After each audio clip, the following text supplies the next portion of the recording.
My mum and stepdad were the caretakers of a small cemetery for about 10 years. All of us kids, 6 between the two of them, helped out at one point or another with either mowing, weeding, cleaning headstones, or just the general upkeep of the place. Well, one summer, I was helping my mum with mowing. It was a very hot day. We were trying to get the mowing done early before the heat became absolutely unbearable. And it was during the summer that we'd be out there by 6 a.m. Well, one day we had trouble getting the truck going. The engine wouldn't turn over at first, so we had to pump it, and by the time we got everything running, we ended up starting a little later than usual. We got through some of the work, but were unable to finish everything that day. My mum had a doctor's appointment the next morning, and the day after that was supposed to rain, so I told her I would get up early the next morning and finish up the trimming with the weed eater. So it's about 7 a.m.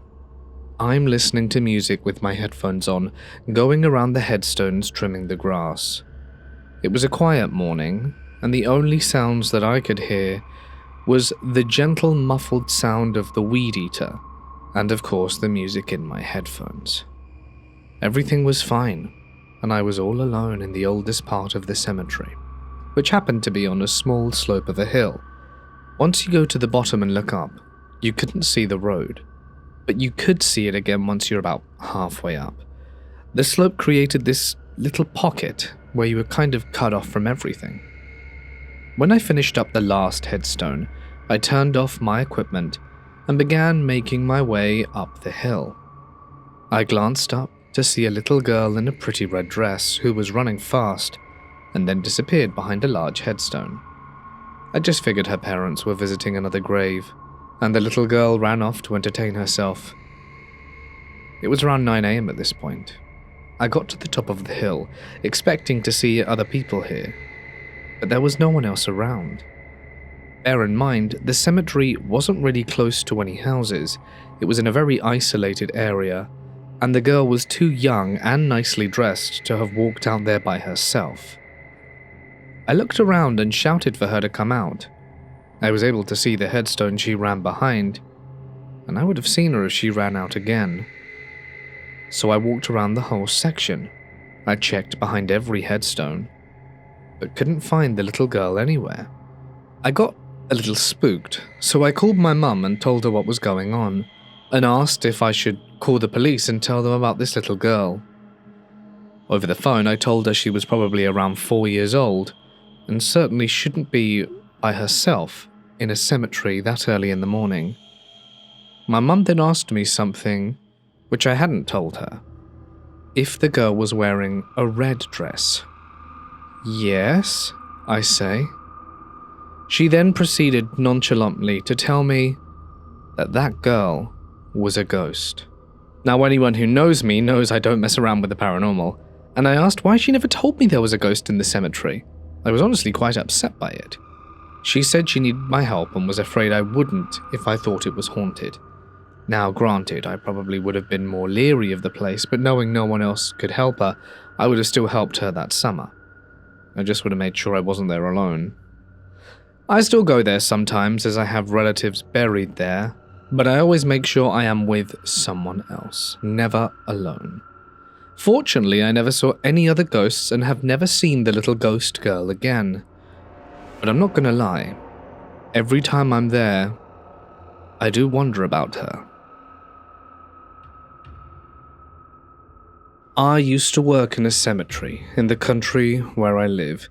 I don't want to say exactly where that is, but the way that cemeteries work here is that you aren't allocated a plot in advance. When a member of your family dies and you request a burial, you are given one that has usually just been dug. And I am one of the people who has to make the holes. We usually dig about 20 graves at a time, leave them open, ready for the next person to get buried, and as grim as that sounds, that's simply how the job is done. To get to the meat and potatoes of the story, the place where I was digging was part of the cemetery itself. We usually have 3 or 4 people working on a single grave, so we can finish it quickly. Because we are working next to active graves, we don't have fancy equipment like diggers, it's all done with shovels. And again, because of the country in which I live, I don't think we would have been given those resources anyway, but that's neither here nor there. The point is, I had to get urgent dental work done, so I was about 2 hours late, and my mouth hurt. My colleagues, of course, understanding as ever, were furious. The three of them had been digging all morning under the hot sun, and were already behind schedule on our graves. Even though I joined them halfway through, by the time lunch came around, my senior colleague basically told me I had better pick up the pace and finish the grave, then start the next one before they got back from their break. I have to admit, I did feel guilty, so I kept shoveling as fast and carefully as I could. I don't think more than 5 minutes could have passed before I heard footsteps coming up behind me. And I'm not gonna lie, at first I assumed it was one of my co-workers coming over to lecture me again, but when I listened closely, I realized the footsteps were quite light. I turned around and curiously saw a young girl standing there blocking the sun from my view. She couldn't have been more than, 6 or 7, wearing a white dress that was far too nice for a place like this. I assumed she must have been there for a service, which was strange enough because most people wear black. I looked at her and said, can I help you? She just stared down at me and asked why I was digging the hole. Now, it's not easy to tell a young child that you're digging a hole so the next person who dies can be buried in it, so I told her it was an important job, and that I made holes for the people who needed them. She nodded. Yes, okay. Oh, good. Is there anything else I can do for you, miss? She looked around and pointed. That's my hole.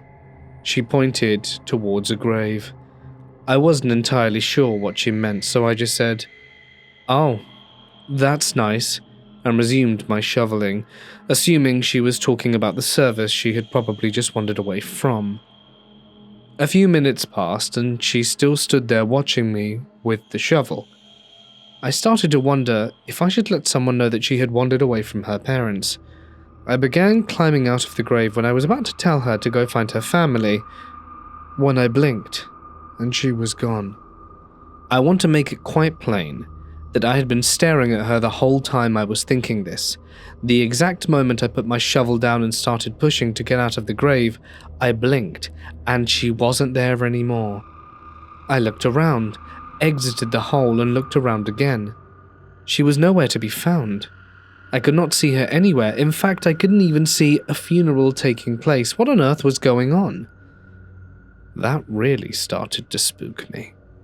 So I decided I needed to walk around for a bit. I thought maybe I was hallucinating, or maybe I was dehydrated, thirsty, so I grabbed my bottle and took a sip, and then started walking. I remembered the direction she had pointed when she said, "That's my hole," and a sinking curiosity got the better of me. I could feel a tingling sensation creeping up my spine as I thought about it, and started walking in the general direction she had pointed. First, though, I looked over to see where my co-workers would be having lunch, but couldn't see any of them, and decided I would be safe having a quick peek. I made my way over carefully, examining the graves as I went. It only took me about 4 minutes before I reached a fairly new grave, and judging by the distance from where I had been digging, I could not have dug this grave more than 2 weeks ago at most. On the tombstone, I saw a picture of the very same girl who had blocked out the sun for me and asked me questions only minutes earlier. Her smiling face looked up at me with a kind of vague sweetness, and I read the name Kyra printed on the tombstone. Underneath, it said, "She was loved." At that moment, a tear rolled down my cheek. No child should die that young. It didn't list the cause of death, but I didn't want to know. I was certain that Kyra's poor earthly remains were now sitting in a hole I had dug not too long ago. It didn't really strike me until that very moment that every hole I dug was to be filled with someone who was about to die. I don't know why it didn't hit me until that day, but it didn't. I knew I hadn't hallucinated it. I don't usually walk past the graves anyway because I'm too tired after digging all day to go inspecting them, and I knew I didn't imagine the whole event. But I had to shake it off. I went back to the grave and resumed digging, trying not to think about it, and I wondered if Kyra would appear again. I worked that job for another 2 years and never saw her again. Maybe her spirit was not fully at rest and her curious nature still had more questions. Later, when my co-workers came back, I asked them in a roundabout way if any of them had ever experienced anything strange while working there. My older colleague told me no and basically shut the conversation down. I'm not sure whether he knew what I was hinting at, but I did not really want to find out in case I was wrong.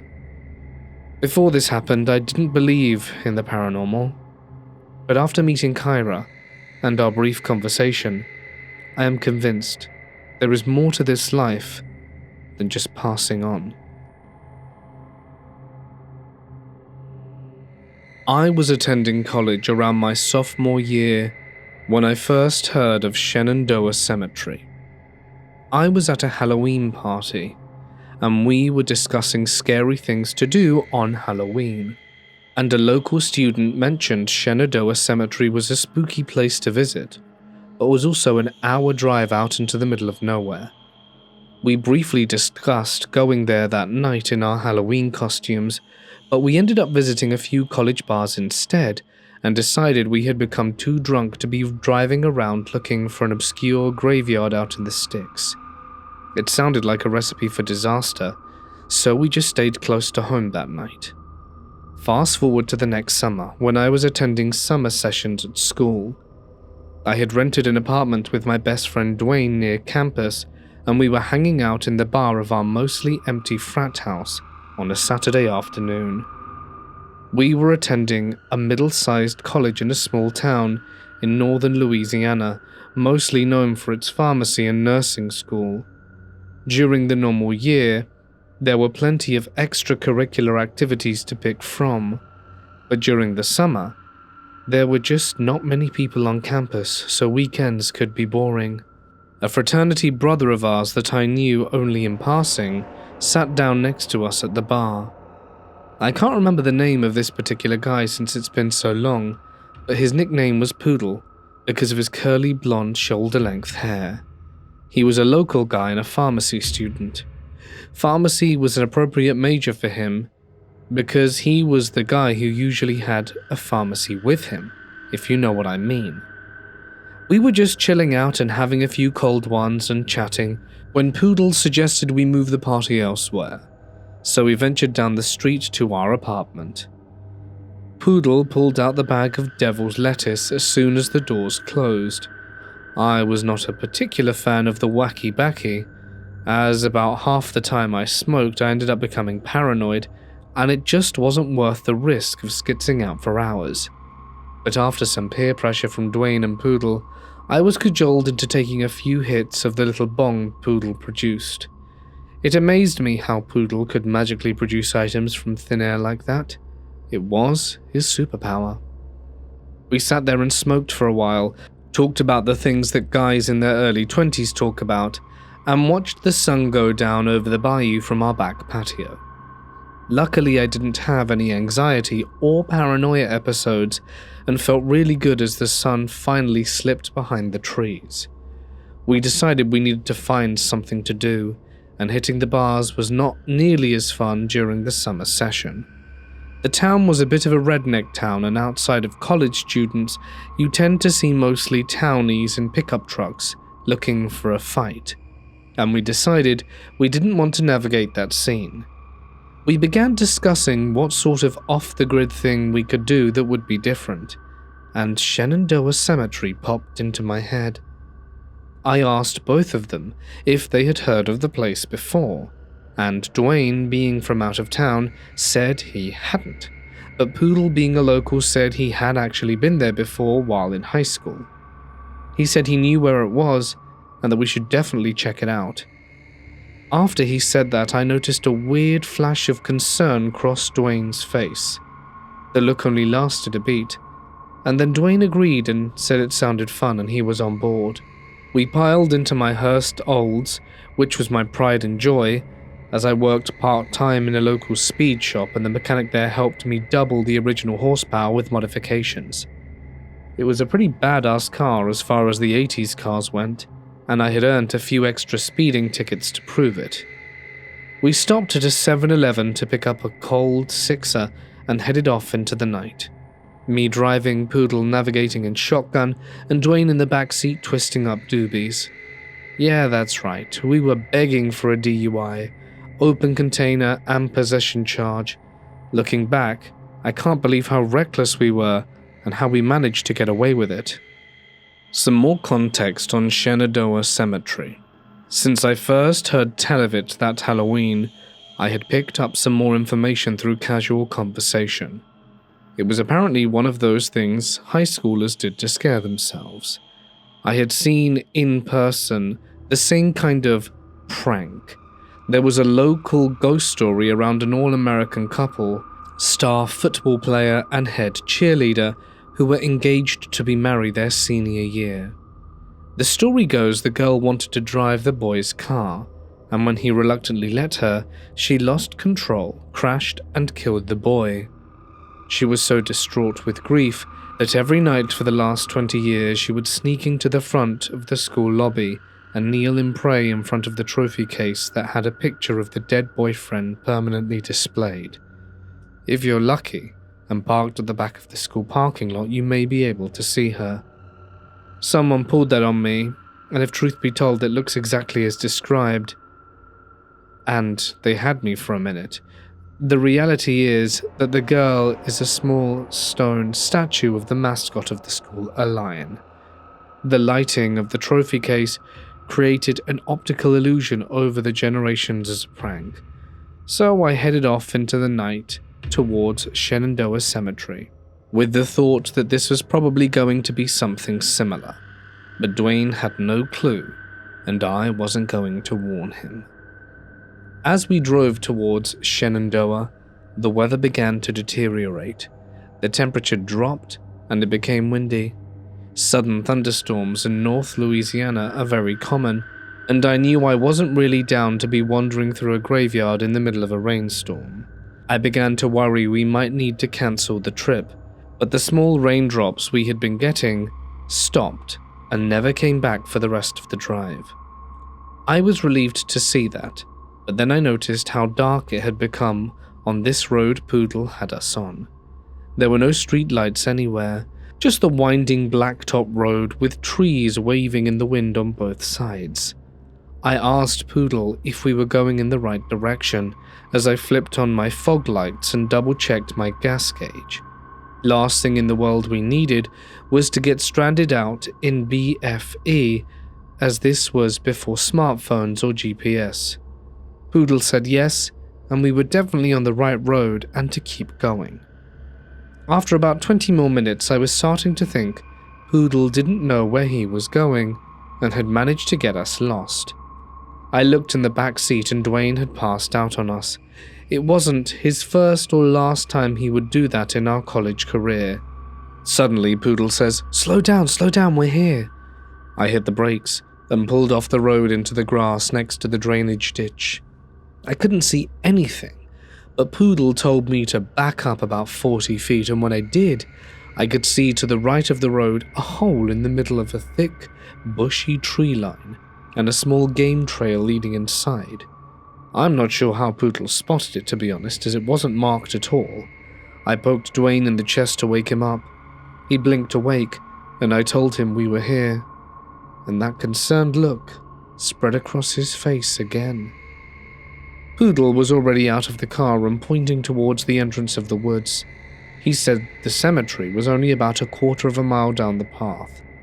Honestly, the way the weather had downgraded, and the wind and all the huge trees swaying, it occurred to me that this was like a scene right out of a horror movie, and it was dark as hell, and I was imagining running into the trees or tripping and falling. Behind me, Dwayne was climbing out of my two-door car from the back seat and hooked his foot in the seatbelt and fell to the ground. I heard a clang of a beer can fall out with him. I snickered as it somehow reminded me of a Cheech and Chong movie. He quickly got up, cursing, and after he dusted himself off, looked at the path to the woods and quickly blurted out, "Oh, hell nah." We all laughed and nervously commented on how it certainly looked foreboding. The wind had picked up even more, and the trees were swaying faster as if in warning for us not to enter. There were no signs of any cars coming or going, and there were no homes or lights to be seen anywhere in the distance. We were alone in the darkness, with the moon and the occasional lightning flashes our only light source. Poodle looked at the sky and said we should start before the weather caught up to us and walked towards the path.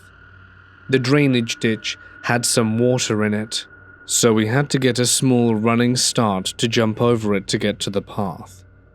When we got to the entrance of the woods, I peered into the darkness and asked out loud how we were going to be able to see anything, and Poodle did that magic trick again where he produced 3 disposable lighters out of nowhere and handed them out. I guess a pothead can't have too many lighters, and we began to walk down the path, Poodle first, then me, with Dwayne bringing in the rear. We would occasionally flick on our lighters to get our bearings. If you remember those old big disposable lighters, you can't really keep the flame on for long before it starts to overheat and burn your hand. So we had to flick them on, take a good look where we were going, and then extinguish the flame. I remember wishing I had thought to grab my flashlight from the house before leaving. I noticed as we walked deeper into the woods it became much, much quieter. I guess the trees were blocking most of the wind, and we could hear our footsteps clearly as we walked down the path. The trees were very old and covered in Spanish moss and had grown over the path into a thick canopy blocking the sky and giving the illusion of a tunnel. I'm not gonna lie, being all buzzed out at that point definitely added to the spooky ambience. We weren't doing much talking at all, and anything we said was in a whisper. I took a quick look back at Dwayne, and his eyes were as wide as saucers. I kind of snickered at him, but I had to admit, I wasn't exactly the definition of cool, calm, and collected myself.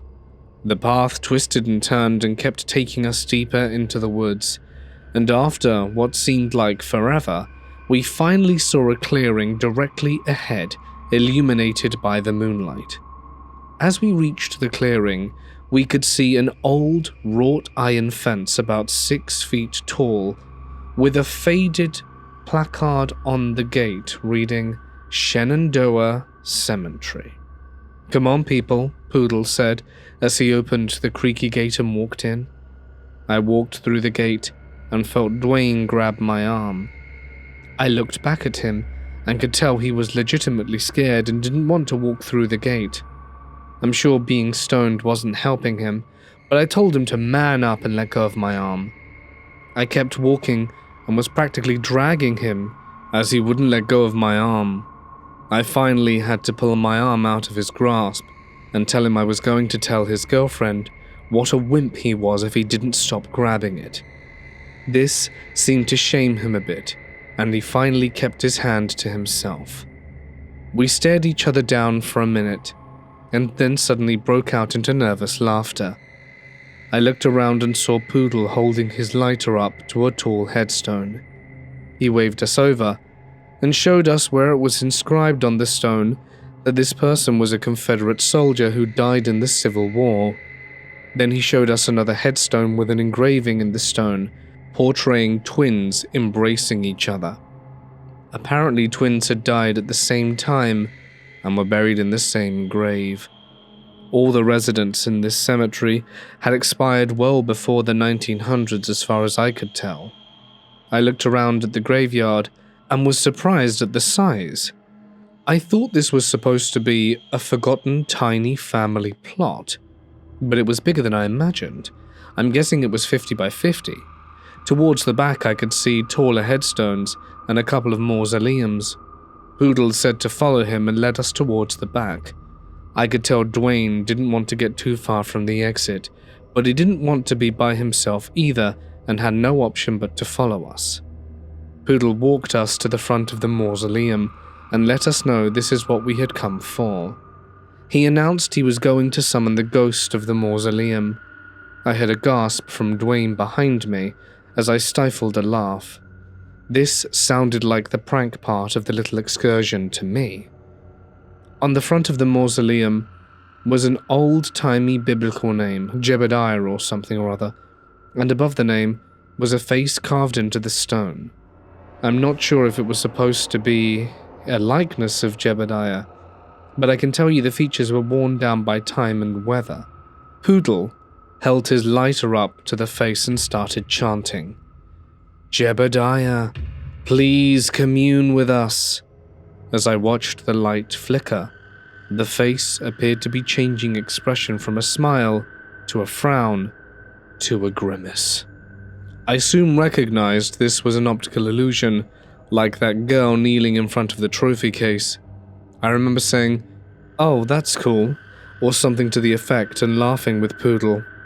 Dwayne didn't think it was that cool at all, and in no uncertain terms made it clear it was time to get the hell out of there. He was done. We were starting to hear more thunder roll in the background, so we agreed it was time to make our way back to my car.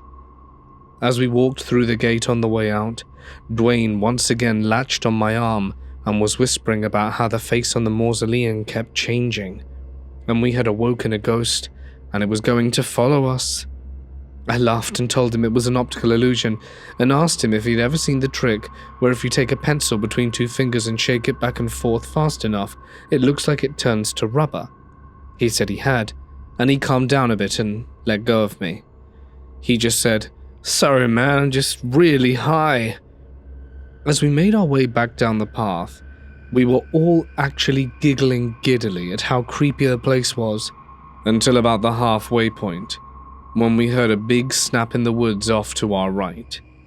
It was that sound like when you step on a rotted tree branch and it makes a loud pop as it breaks. We all stopped dead in our tracks and looked at each other.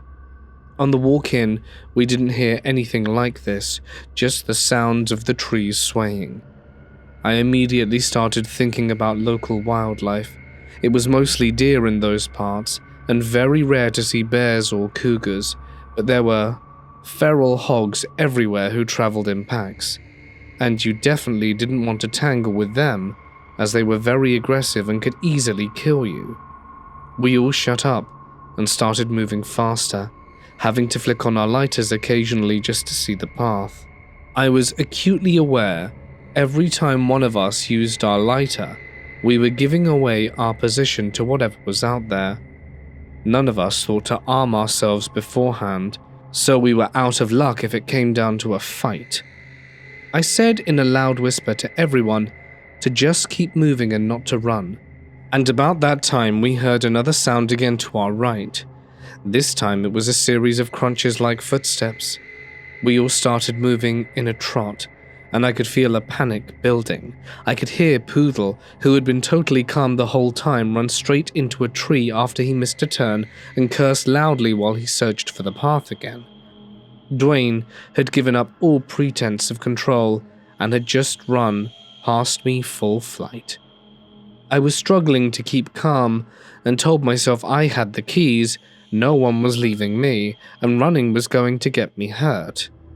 I had lost sight of both Poodle and Dwayne, but could hear them crunching down the path ahead of me, both letting expletives fly left and right.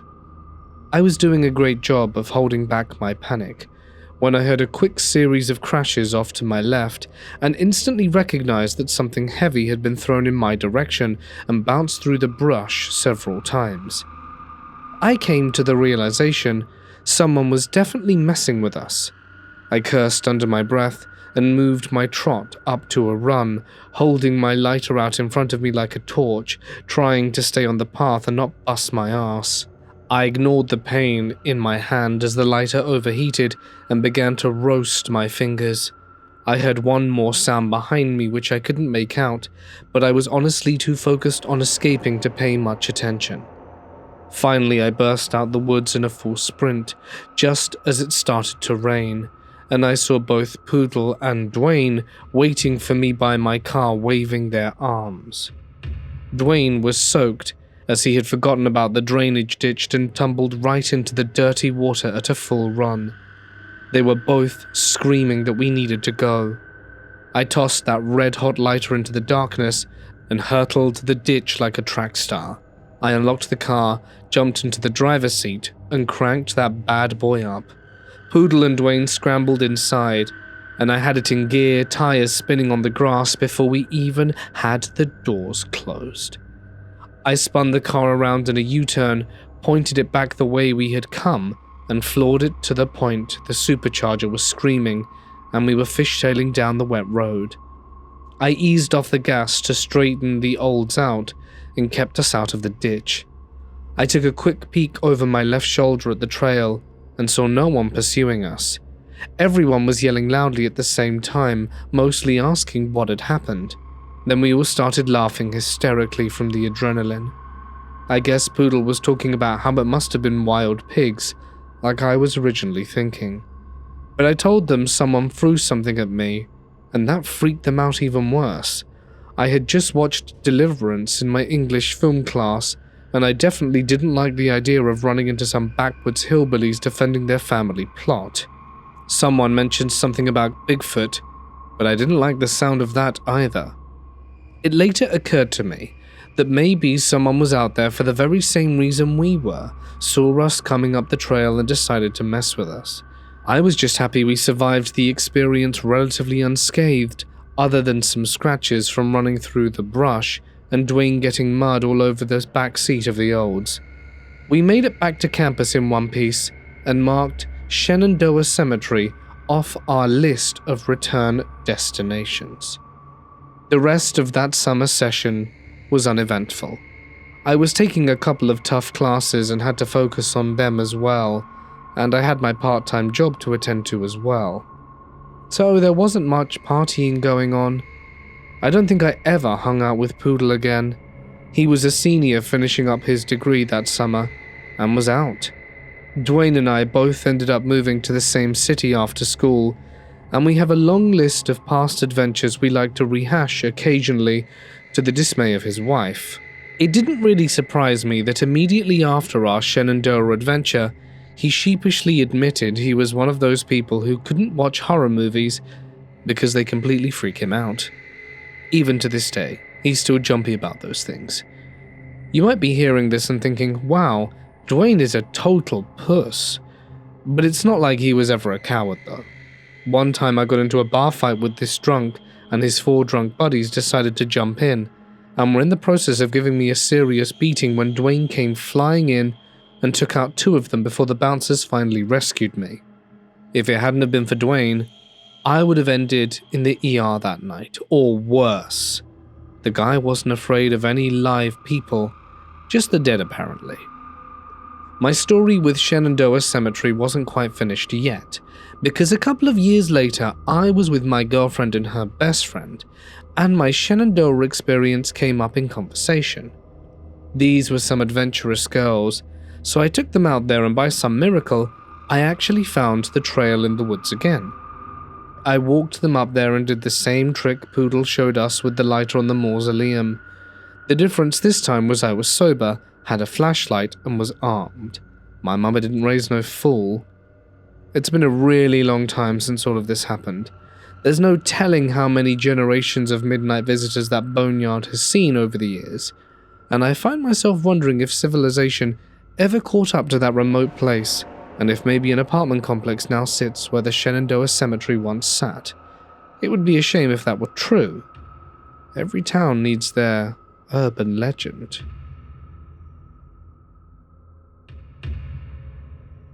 I used to be a funeral director, and I have a story to share.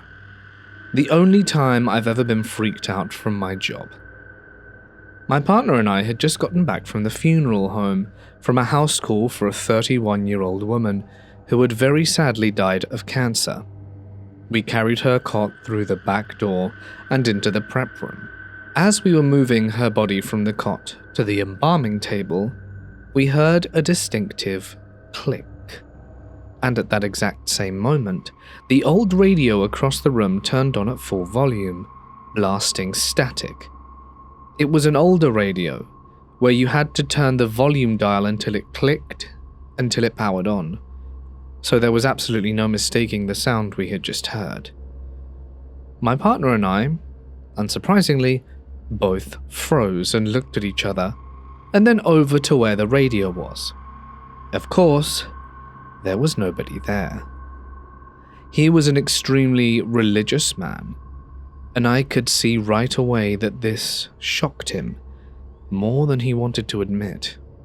He didn't say much, but the look on his face said plenty. He was pale and wide-eyed for a guy who usually stayed calm no matter what happened, and he suddenly seemed like he wanted no part of this anymore, and not long after that he excused himself and left. I shut the radio off and tried to tell myself it must be some kind of electrical issue, and this was easier to accept than anything else.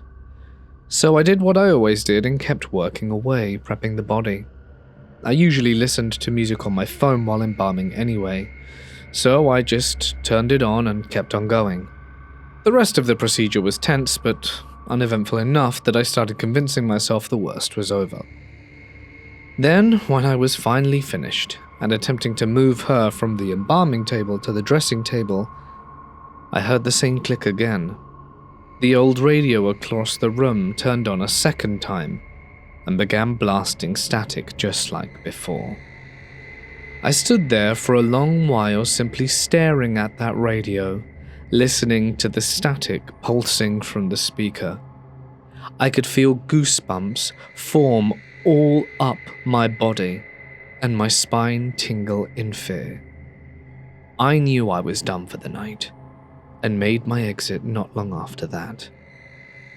I want to say, in all my years of working, this is the only time this has ever happened.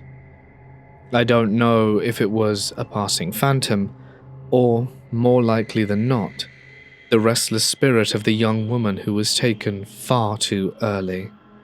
Perhaps just letting us know she was grateful for working on her, or perhaps sadness that she had left this world far too soon. When I was in college, I worked part-time at a Jewish cemetery in reception and office management. The cemetery was closed from Friday afternoon through Saturday evening for Sabbath. Only staff could get in and out. The main entrance was locked tight during that time.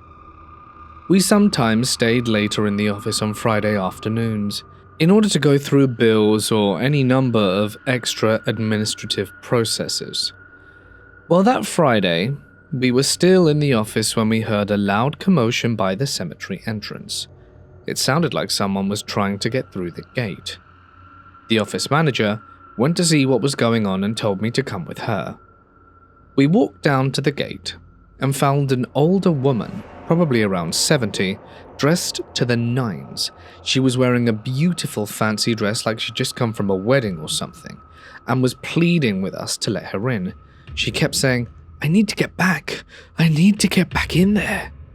Now this was in the suburbs of New Jersey, so you needed a car to get around anywhere. And we looked both sides of the road and there were no cars in sight. Maybe she'd been dropped off. And honestly, just seeing her there was a little bit eerie. We couldn't even open the gate without the cemetery manager, so we went to get him and told her we'd be right back. When we brought him back to the gate and pointed where she had been, there was no one there. Bear in mind, we hadn't been gone more than, 25 seconds? We looked at the video footage from the entrance cameras afterwards, and you could see us, the office manager and myself, talking over the gate, looking around. But there was no one on the other side. Not a single person. All you could see was us seemingly talking to no one. The cemetery manager thought we were trying to trick him, like we were joking around or playing a prank. But I swear, to this day, We saw a woman very fancily dressed outside the gate. There were multiple cameras covering that entire area, and of course not a single one picked up anything. You could see the whole gate. There was no one there except for us. I don't know if it was a ghost or what, but it was real to us. The office manager and I decided not to tell anyone else, but we both talk about it every once in a while. And we both know we aren't crazy, because we both individually saw and interacted with the same thing. Last night I couldn't sleep, so I went for a drive. I ended up near the old cemetery just outside of town. I've driven past it hundreds of times, but for some reason I decided to stop for a minute. It was about 4:05 a.m. according to the clock in my car, and everything was completely quiet. I was sitting there when I noticed something between the rows of graves, which at first I thought must be fog. The strange thing was that it didn't look solid. It was kind of pale and kind of faded, sort of like it was made out of mist. I watched this thing for about 5 seconds before it moved behind a tree and vanished. I got out of the car for a moment thinking maybe it was someone messing around, but there was no one else there, and the place was completely quiet. I'm not saying it was a ghost, but I honestly cannot explain what it was I saw. Has anyone else around Biloela had weird experiences near the cemetery? Especially really early in the morning? Because I swear, something was there. Yesterday, my friend and I were walking through a very large cemetery, Forest Lawn in Buffalo if anyone knows it. We have both been there several times and know our way around. It would be very confusing if you were not familiar with it or didn't have a map. We were walking along when we saw a woman down a side path, about 100 feet away from us, coming in our direction. We decided not to go down that path and kept walking forwards instead. After about 2 minutes, all of a sudden that same woman was only a few feet away from us, asking how to get out of the cemetery. We were both startled because I didn't even know how she got to us so quickly. She was elderly, between 75 and 80 I'd say, and was very thin, about 5'7" and frail. She was wearing a light linen blouse and pants and had very short hair, some eyeliner, and a white hat with red polka dots. When she spoke, she seemed normal enough, just confused. I immediately went on guard, because I am always worried something could be a setup to get murdered. I know this is not a great way to look at people, but I would rather be safe than dead, especially in a huge place with no one else around. We got a little closer, and she told us she had left everything in her apartment, came here, and now didn't know how to leave. She gave us the location of the entrance she had come in from, and said it was by the corner store. Now the cemetery has a lot of winding paths, so we tried to be as specific as possible while figuring out where she meant. When I reached for my phone to show her the map, I realized she did not have a phone or anything like that on her. I knew she was old, but most people have cell phones now, especially if they have kids, relatives, or friends. We decided she should go in that direction, and then we walked away from her. As we were leaving, we both said we had a weird feeling about her. I told my friend I was scared to get too close because she could hurt us or lure us to someone who could, which again is not a good way to think about people. I know. She said she had felt off about her too, but I still wanted to help her. I just didn't want to offer to drive her. While we were talking it through, I said she kind of looked like she had escaped from a hospital, but I couldn't really explain why I felt that at all. My friend disagreed and thought she'd probably just lived nearby in the village, which would make more sense. Well, a few minutes later, while we were still talking, I realized I recognized that kind of behavior because my grandma had dementia, and she would often leave the house without knowing where she was when she left or how to get home. We got back to my car and decided to look for the woman in the cemetery. We drove through it a few times but could not see her anywhere, and we could not understand how she could have walked away so fast. Still, we hoped that's all it was. Later, my friend came over, and we were telling my fiancé about it. I described the woman's appearance and mentioned her polka dot hat. My friend was shocked, and said the woman had not been wearing a polka dot hat at all, but a straw-type hat instead. Obviously, that made me even more confused. This is a very big difference, and she does not remember polka dots at all. She is completely sure it was a straw hat, whereas I, the opposite. I looked all over the internet for something similar, only to find the beret in the image. So what do you think? I could have been trying to understand how I remembered something differently. She said that when we were driving around looking for the woman, she was wearing a straw hat, which is wild because I was specifically looking for the polka dot hat. The rest of the woman's appearance, though, matched ours completely. I know brains are strange, but considering this happened and what she was saying, it still feels off. If anyone can help us along, I'd really appreciate it. A few years ago, my best friend and I went to the cemetery because we were always interested in the paranormal. We were driving by late at night and noticed movement in the far back parts of the cemetery. It was too dark to see, but I snapped a picture with a flash and we left.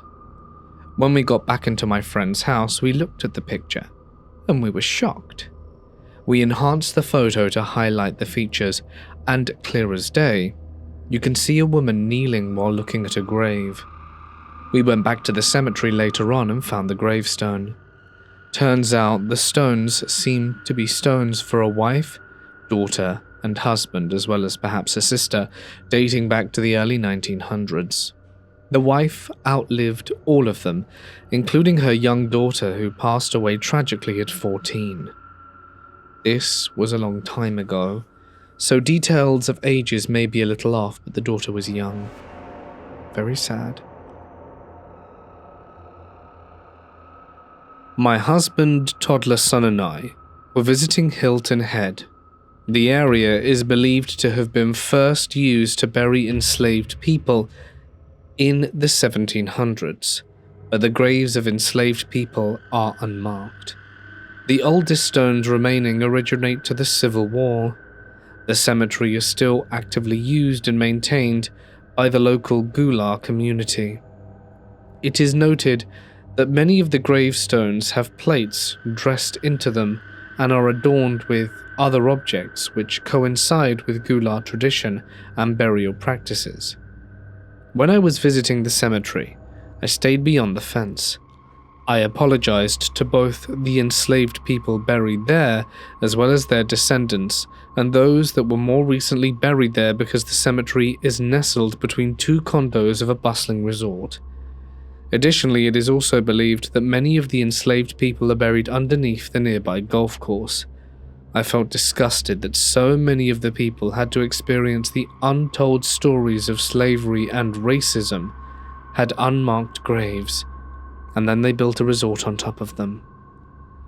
I took some pictures but didn't see anything unusual, but I did see a shadow move from the corner of my eye when the figure was captured in the photo. It looked a bit like a baby or toddler, but I could debunk that as a baby doll left on a large tree root. But I noticed that the head position of the figure moves in subsequent shots. A shopkeeper noticed this detail in the pictures too, as well as my husband, who's a skeptic. My grandmother was sleeping downstairs, so my mum, dad and I went upstairs so we would not disturb her. The house has 2 floors, but the stairs to the other floor are outside, so the upstairs and downstairs are not connected from the inside. While my mum and dad were waiting on the balcony, I went to take a shower and wash my hair. When I finished and opened the bathroom door, I almost screamed at what I saw. There was a strange woman who looked like my mum, but it was not my mum. The clearest thing I remember is that when I suddenly opened the door, she looked shocked and scared. A few seconds later, she disappeared. I remember it very clearly, especially because it only happened about 10 minutes ago while I'm sharing this. At first, I thought the woman was my mum, but it wasn't her. Her face didn't look like my mum's, even though her clothes were different. The only thing that seemed similar were her height and body shape. Other than that, she looked like she was wearing normal clothes. I'm absolutely sure she looked surprised and frightened. Where we live is next to a cemetery. As much as I do not want to admit it, that feels terrifying, but I have never experienced anything like this in this house before. The place we are staying in is not completely isolated, but not crowded either. Far behind the house there is also a forest, although it's quite far away and the trees are quite sparse. I honestly don't know what to think, and I'm probably not going to be able to sleep comfortably tonight. Do you think a ghost came from the cemetery? I need answers.